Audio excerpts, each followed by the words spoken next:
किसान साथियों, पिछली वीडियो में हमने युवा नवाचारी किसान रोशन जी यादव से मुलाकात की थी और उनकी डच रोज की खेती के बारे में चर्चा की थी।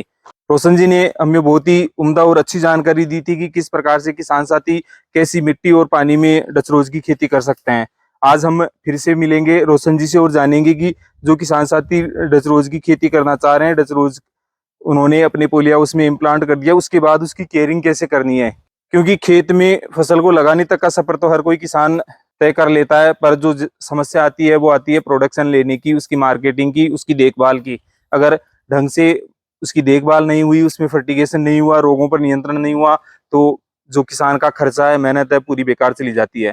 तो आज मिलेंगे अपन रोशन जी से और चर्चा करेंगे कि जो किसान साथी डच रोज की खेती लगा रहे हैं वो किस तरीके से इसका मैनेजमेंट करे कि एक बेहतर और क्वालिटी वाला उत्पादन लेके पोली हाउस फार्मिंग की जो ट्रेडिशनल सोच है, जो पारंपरिक सोच है, उसको बदलकर एक अच्छा मुनाफा ले सके। तो आइए मिल लेते हैं रोशन जी से और जान लेते हैं डच रोज की जो खेती है उसकी देखभाल कैसे करनी है, क्या फर्टिगेशन करना है और रोग कौन से इसमें आ रहे हैं और उनका नियंत्रण कैसे करना है।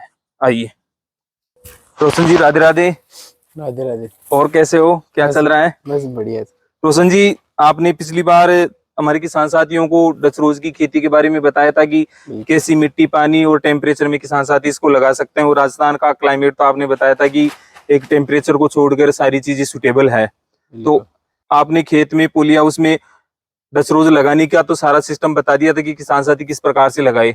पर अब समस्या किसान साथियों के पास ये आ जाती है कि भाई डच रोज को लगा दिया, लगाने के बाद उसकी देखभाल कैसे करे, क्योंकि मेन चीज होती है लगाने तक का तो हर कोई किसान साथी कर लेता है, पर जब तक उसकी देखभाल ढंग से नहीं हो तो उत्पादन मिलना बहुत मुश्किल है। तो सबसे पहले हमारे किसान साथियों को ये बताइए कि जिन किसान साथियों ने अपने पोली हाउस में डच रोज लगा दिया तो वो सिंचाई का तो क्या शेड्यूल रखे, इसमें फर्टिगेशन से किस हिसाब से करेगी समय से एक अच्छी ग्रोथ ले सके डच रोज की फसल। जी बिल्कुल। देखो, इसमें सर्वप्रथम लगाने के बाद में सिंचाई का है, तो सिंचाई अपने को प्लांट को जिस मात्रा में पानी चाहिए उस हिसाब से करनी है। कई बार क्या रहता है कि धूप ज्यादा रहती है तो पानी की डिमांड जल्दी हो जाती है। जी जी। कई बार क्लाउड्स वेदर ऐसा खराब रहता है तो सर्दियों का मौसम भी रहता है। सर्दियों का मौसम रहता है। बाकी क्योंकि जुलाई अगस्त में लगेगा तो उस टाइम बारिश चलती रहती है, तो क्लाउड्स वगैरह रहेंगे तो उस टाइम भी कई बार बादल रहने से पानी की आवश्यकता कम रहती है। और अगर पूरे दिन धूप निकल रही है तो पानी की आवश्यकता ज्यादा हो जाती है। कुल मिला के पेड़ की आवश्यकता के अनुसार हमारे को इसकी सिंचाई करनी है पानी की।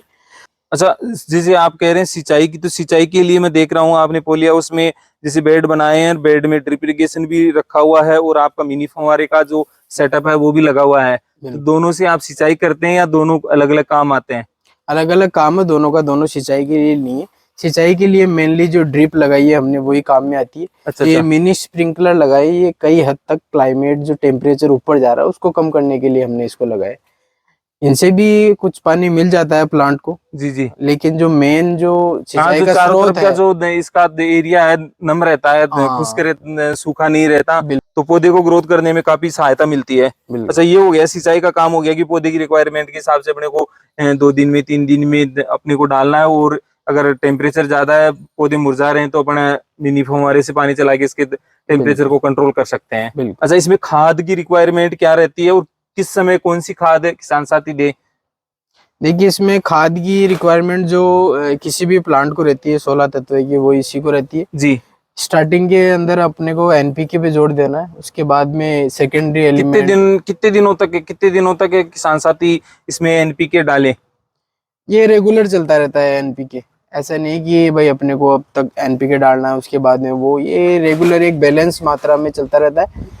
बस ऐसा है कि जैसे एक पानी छोड़ के एक पानी में अपने को इसके अंदर कितनी मात्रा में किसान साथी देगी एक संतुलित डाइट पौधे को मिलती रहे? वो ग्रेड के ऊपर निर्भर है, वो कौन सी ग्रेड काम में ले रहा है। जी जी। अभी मार्केट में अलग अलग ग्रेड है, 19-19 है, 12-61 है, 52-34 है। तो वो ग्रेड के हिसाब से वो जिस भी दुकान से वो खरीद रहे हैं तो उससे ग्रेड सर्टिफाई करके और हर ग्रेड का पर एकड़ एक पर्टिकुलर डोज रहता है, वही उनको देना जी। तो जो आपका एनपीके है पौधे की ग्रोथ के लिए मतलब एक अच्छा तत्व है। अच्छा, इसके अलावा किसान साथी बीच में कौन से न्यूट्रिशंस वगैरह डाले?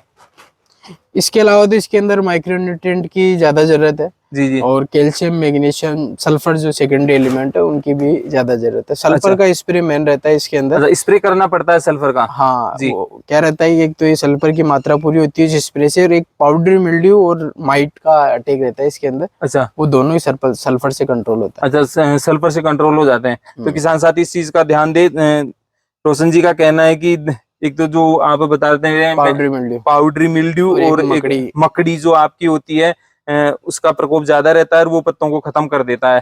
तो आप इसमें सल्फर का स्प्रे करेंगे तो एक तो सल्फर की पूर्ति होगी, साथ ही साथ दोनों ही प्रकार की जो रोग हैं वो भी कंट्रोल होंगे। बिल्कुल। तो ये जो पाउडरी मिल्डी और आप ये बता रहे हैं तो मकड़ी, तो इसका कोई सिम्टम्स वगैरह किसान साथियों को आप दिखा पाएंगे? जैसे मैं देख रहा हूँ आपके तो पौधे हैं बिल्कुल स्वस्थ हैं। नहीं, अभी हमारे प्लॉट में कुछ भी नहीं।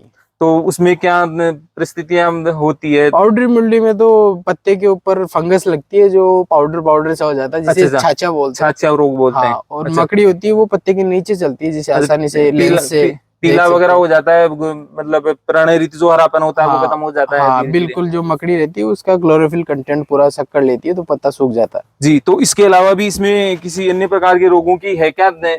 ये दो रोग आपने बताए। इसके अलावा इसके अंदर फंगस जनित बीमारियां आती है, जैसे डाउनी मिल्ड्यू है, बोट्राइटिस है। उन सब के अंदर विभिन्न प्रकार की हर दवाई के लिए अलग अलग फंजीसाइड रहती है, उनका स्प्रे होता है। तो कुल मिला के आपका कहने का मतलब है कि भाई अगर संतुलित तरीके से इसमें फर्टिगेशन और आपका स्प्रे होता रहे तो बिल्कुल ज्यादा इसमें रिस्क वाला काम नहीं है। बिल्कुल बिल्कुल। तो हाँ किसान साथी इस चीज का ध्यान रखे, आप लगा रहे हैं तो जैसे रोशन जी के कांटेक्ट नंबर हमने स्क्रीन पे डाल रखे हैं, डिस्क्रिप्शन में डाल रखे हैं, तो इनसे भी आप सलाह ले सकते हैं। साथ ही साथ आपके आसपास जो भी कृषि विशेषज्ञ हैं उनसे भी आप जानकारी लेकर इसमें रोगों का उपचार कर सकते हैं। ज्यादा कोई खतरनाक रोगों का प्रकोप इसमें नहीं रहता। बिल्कुल अच्छा रोशन जी, फर्टिगेशन हो गया, रोग नियंत्रण की बात हो गई, अब बात आती है इसमें जैसे कटिंग वगैरह की, कटाई छटाई की। बिल्कुल तो बिल्कुल। इसमें पौधे में लगाने के बाद में कटिंग वगैरह भी करनी पड़ती है पौधों की, या जैसी परिस्थितियों में ये ग्रोथ कर रहा है उसी प्रकार से इसको रखना है? देखो, इसको लगाने के बाद में इसमें सबसे पहले 40 दिन के अंदर जो इसका पहला बड़ आता है, जो डोडी आती है पहली, जी जी जी। उसकी तुड़ाई करनी रहती है सर्वप्रथम। ऐसी जो ये वाली जो बर्ड हाँ आती है, हाँ, एक इसको बार किसान साथियों को दिखाए। किसान साथियों, रोशन जी का कहना है कि जैसे जी सर्वप्रथम जो डोडी आएगी ना, उसको पिंच करना रहेगा अपने को। अच्छा, इन डोडियों हाँ को अपने को हाँ पहली बार जो आ रही है, हाँ। तो इनको तोड़ने का कोई विशेष कारण? इनको तोड़ने का कारण है कि उनको तोड़ के जो पहली नंबर की जो स्टिक आई है उसको अपने को बेंड करना है। अगर अपन पहली स्टिक को ही काट लेंगे तो पेड़ में पत्ती नहीं बचेगी, तो फिर वो उसका सरवाइव करना मुश्किल हो जाएगा पेड़ का। किसान साथियों, अक्सर अपन देखते हैं फूल आते हैं, तोड़ लेते हैं, कर लेते हैं, पर जो डच रोज वाली प्रोसेस बता रहे हैं, इनका कहना है कि जो पौधा लगाने के बाद आपकी जो पहली स्टिक आ रही है उसकी जो बड्स है, डोडियां जो आ रही है, उनको तोड़ना है, और तोड़ने के बाद जो आपकी ये जो स्टिक है इसको बेंड कर देना है, बेंड करके छोड़ देना है। उसके अच्छा, बाद में क्या घुमा होगा, के छोड़ देना हाँ है, घुमा के बीच छोड़ से वो देना। टूट जाएगी लगभग। हाँ, उसका जाइलम चौक हो जाएगा, फ्लोएम चालू रहेगा। अच्छा, तो कुल मिला के वो टूटने के बाद में नीचे से फुटान वगैरह लानी है हाँ, अपने को? वो क्या है कि पेड़ से भोजन नहीं लेगा, लेकिन पेड़ को पूरा भोजन सप्लाई करती रहेगी वो डंडी। अच्छा तो अच्छा उससे जो फुटाने आएगी वो अच्छी आएगी और ज्यादा मात्रा में आएगी। अच्छा, उसी पे फिर अपने को प्रोडक्शन लेना है? हाँ, फिर 90 दिन पे अपनी पहला प्रोडक्शन चालू होगा। अच्छा, 90 दिन में ये प्रोडक्शन दे देगा। अगर हाँ अपने बिल्कुल जैसे जुलाई में लगा रहे हैं तो जुलाई, अगस्त और सितंबर यानी अक्टूबर के आसपास अपने को प्रोडक्शन बिल्कुल मिलना 90 स्टार्ट से हो 100 जाएगा। दिन के अंदर इसका प्रोडक्शन हमारा कटिंग चालू हो जाएगा। कटिंग की बात है तो कटिंग अपने को नीचे से 6 से 8 इंच छोड़ के करनी है। वो 6 से 8 इंच डिपेंड करता है उसकी स्टिक की मोटाई के ऊपर। जैसे अगर स्टिक ज्यादा मोटी है तो जी जी। उसके अंदर अपने को 8-9 इंच तक नीचे से छोड़ना है। स्टिक थोड़ी पतली है तो 6 इंच, स्टिक ज्यादा पतली है तो 4 इंच से उसकी कटिंग करनी है। नीचे पेड़ से हाँ, एक बार नीचे हमारे जमीन किसान से। साथियों को बताएं कि किसका क्या अपने को रखना है।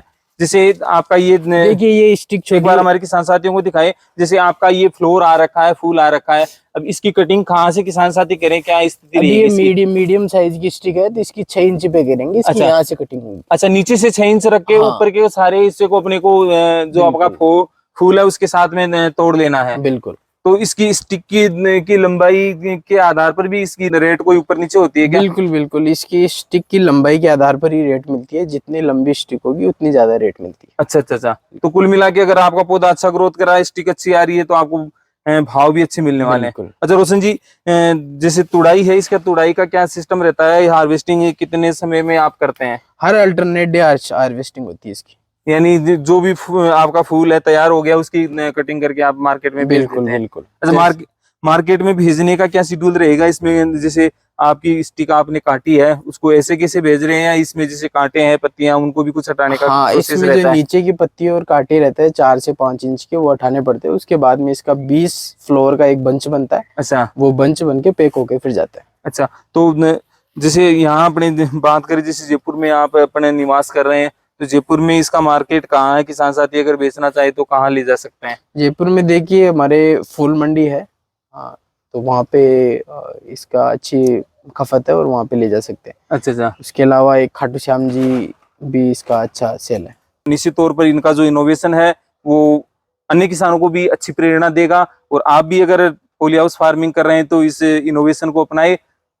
कम खर्चे वाला लग रहा है, लंबे समय तक उत्पादन देने वाला लग रहा है। आपकी जो अन्य क्रॉप्स हैं, ट्रेडिशनल पॉली हाउस क्रॉप्स हैं, जैसे खीरा है, आपकी कैप्सिकम है, या जैसे बेल वाले टमाटर वगैरह लगा रहे हैं, उनमें फर्टिगेशन वगैरह की ज्यादा जरूरत पड़ती है, पेस्टिसाइड्स की ज्यादा जरूरत पड़ती है। तो एक तो इसमें कम पेस्टिसाइड कम फर्टिगेशन देंगे, उसकी उर्वरक क्षमता भी बनी रहेगी, और लंबे समय तक यह आपको उत्पादन देगा। अच्छा, उत्पादन की बात कर रहे हैं, आप कह रहे थे कि भाई ये लंबा उत्पादन देता है, लगभग कितने समय तक इसमें उत्पादन चलेगा? 5 से 8 साल तक चलेगा। 5 से 8 साल तक चलेगा। तो इस ड्यूरेशन में जैसे आप किसान साथियों को दिखाएं एक बार, ये नीचे की तरफ, जैसे नीचे की तरफ अपने ये जो ब्रांच से फैली हुई है, मेरे को नहीं लगता कि भाई इनमें किसी प्रकार का कोई प्रोडक्शन आने वाला है। नहीं, इनके अंदर नहीं आएगा, ये खाली पेड़ को भोजन देने के लिए छोड़ रखी है। अच्छा, पत्तियों से भोजन हाँ, बनता रहे, पत्तियों से क्योंकि भोजन अपन बनता जैसे रहे। ब्रांच ऊपर आ रही है उनको तो काट रहे हैं, तो काट फिर रहे, भोजन बिल्कुल। के लिए भी चाहिए होगी। हाँ, तो ये भी आपने अच्छी जानकारी दी, तो इनको अपने को हटाना नहीं है। बिल्कुल, इनको हटाना नहीं है। अच्छा रोशन जी, जैसे मैं देख पा रहा हूँ आपके दो क्वालिटी वाले फूल बन रहे हैं। आपकी जो सीधी स्टिक्स आ रही है उनमें तो फूल अच्छी क्वालिटी का आ रहा है, और एक जो नीचे भोजन देने वाली जो पत्तियां हैं, ब्रांचें हैं, उनमें जो फूल अपने देसी फूल है उसकी तरह आ रहा है। बिल्कुल। तो इन दोनों का क्या बैलेंस रहता है?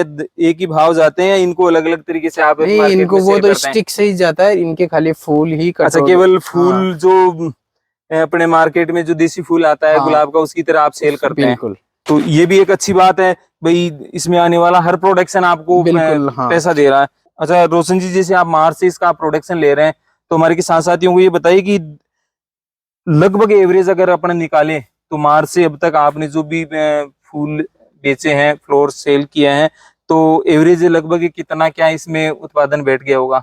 देखिए इसके अंदर जो एवरेज है, हमारे हर अल्टरनेट डे 1000 से 1500 फूल निकल रहे हैं जी आधे जी एकड़ के अंदर। जी। और जो एवरेज रेट है वो हमारे को मिला है 5 से 7 रुपए। 5 से 7 रुपए। हाँ, तो डेली का अगर अपन निकालते हैं तो 4 से 5 हजार रुपए डेली का आपका इनका कट पिट के अगर बच जाता है आमदनी है। हाँ, तो अब 4 से 5 हजार रुपए, और इसका जो खर्चा है, मेरे को नहीं लगता कि भाई खर्चा इतना ज्यादा बैठ रहा होगा। नहीं, इसमें लेबर खर्च के अलावा ज्यादा कोई मोटा खर्चा नहीं है। जैसे जैसे पेस्टिसाइड्स है, फर्टिलाइजर है, इनका खर्चा कम रहता है। इनका खर्चा कम रहता है। तो आप खीरे की भी खेती कर रहे हैं, कैप्सिकम की भी खेती कर रहे हैं, और अन्य खेतियां भी आप पॉली हाउस में कर रहे हैं, ओपन फील्ड में कर रहे हैं। तो आपका तजुर्बा क्या कहता है पिछले 4 से 6 महीने का?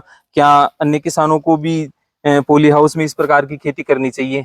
बिल्कुल करनी चाहिए, जो हमारा एक्सपीरियंस है उसके अनुसार तो करनी चाहिए, क्योंकि डच रोज लगाने के बाद में हमारे को काफ़ी अच्छा मुनाफा हुआ है।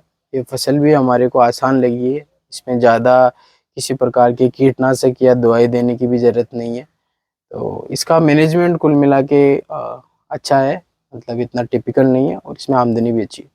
तो किसान साथियों, डच रोज की खेती के बारे में वैसे तो रोशन जी ने आपको हर छोटी से छोटी बात बता दी, फिर भी अगर डच रोज की खेती के संबंध में आप किसी प्रकार का कोई कंफ्यूजन रखते हैं तो रोशन जी से भी संपर्क कर सकते हैं, कमेंट के माध्यम से हमें लिख सकते हैं।